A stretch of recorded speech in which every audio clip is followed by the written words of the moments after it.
Hello everyone, আশা করি সবাই ভালো আছেন মানসিক এবং শারীরিক দিক থেকে। গতকাল আর্জেন্টিনা ভার্সেস কার ম্যাচ ছিল? ইজিপ্টের ম্যাচ ছিল। এই ম্যাচ দেখার পর, না এই ম্যাচ দেখার পরে না, আগে থেকেই ধারণা করা হচ্ছিল যে এইবারের ওয়ার্ল্ড কাপ আর্জেন্টিনা আবার জিততে যাচ্ছে। গতকাল আর্জেন্টিনা দুর্দান্ত খেলছে, দুর্দান্ত, মানে কামব্যাক করার যে মেন্টালিটি, এটা আসলে আর্জেন্টিনার মধ্যে এখন চলে আসছে। গত ওয়ার্ল্ড কাপেও কিন্তু তারা কামব্যাক করছে, না কামব্যাক না, বাট তারা কিন্তু ঘুরে দাঁড়াইছিল ওয়ার্ল্ড কাপের ফাইনালে, 2022-এর যে ওয়ার্ল্ড কাপ ছিল সেটার ফাইনালে। বাট এখন কথা হচ্ছে, এই ওয়ার্ল্ড কাপে আর্জেন্টিনা কি করতেছে? এই ওয়ার্ল্ড কাপটা আর্জেন্টিনাকে দিয়ে দেওয়া হবে, এটা মোটামুটি শিওর বলা চলে। কারণ আর্জেন্টিনা অবশ্যই ভালো খেলে, ভালো দল, ভালো খেলতেছে এবং ভালো খেলবে। বাট আর্জেন্টিনার পক্ষে অনেকগুলো ডিসিশন চলে যাচ্ছে। যেমন ধরুন, গতকালকের যে সালার ফাউলটা হয়েছে, সেই ফাউলটা দিলেই কিন্তু পেনাল্টি হয়ে যেত। সেক্ষেত্রে আর্জেন্টিনার একটা গোল কম হইতো, এদিকে ইজিপ্টের আরেকটা গোল বেশি হওয়ার সম্ভাবনা ছিল। তো এই জিনিসটা কিন্তু দেয়নি তারা, এটা ভারেও যায়নি, মানে ভিএআরে যে যাবে সেই জায়গায়ও যায়নি তারা। আর আরেকটা জিনিস যেটা হচ্ছে, ইজিপ্ট করেছিল, ইজিপ্ট যে গোলটা করেছিল, ওই গোলটা ওই ম্যাচের সব থেকে সুন্দর গোল ছিল। যদিও সেটা বাতিল করা হয় কেন?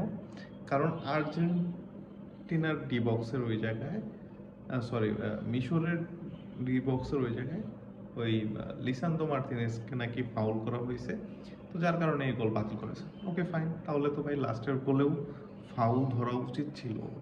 এখানে অ্যাটলিস্ট এখন কি করবে?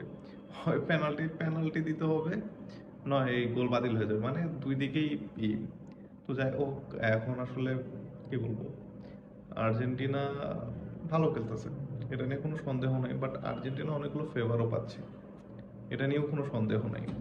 গতকালকে যা হয়েছে, এটা দেখার পর আসলে কেউ করবে না, মানে আমার সাথে দ্বিমত হবে না। ইভেন আর্জেন্টাইনরা তো এটা মানবে না, বাট আপনি যদি নিরপেক্ষ হন বা অন্য দলের ফ্যান হন, অন্য দলের ফ্যানের কথা বাদ দিই, তারা এটা বলবেই। কিন্তু আপনি যদি নিরপেক্ষভাবে চিন্তা করেন, তাহলে অবশ্যই দেখবেন যে এই জিনিসটা আসলে হচ্ছে না, কোনো না কোনোভাবে আর্জেন্টিনা ফেভার পাচ্ছে। আর আগামী ম্যাচের তো খেলা হচ্ছে সুইজারল্যান্ডের সাথে, এটা তো হেসে খেলে জিতে যাবে।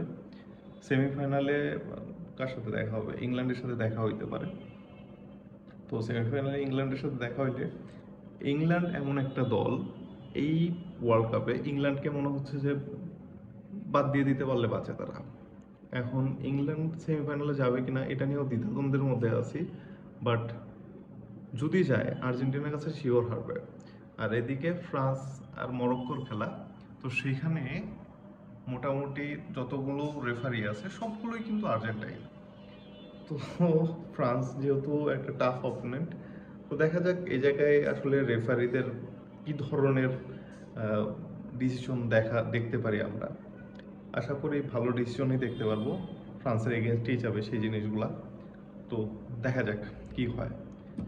তবে আমার প্রেডিকশন হচ্ছে, এবার ওয়ার্ল্ড কাপে মোটামুটি যদি কোনো অঘটন না ঘটে, সেক্ষেত্রে ফ্রান্স এবং আর্জেন্টিনা আবার ফাইনাল খেলতে যাচ্ছে।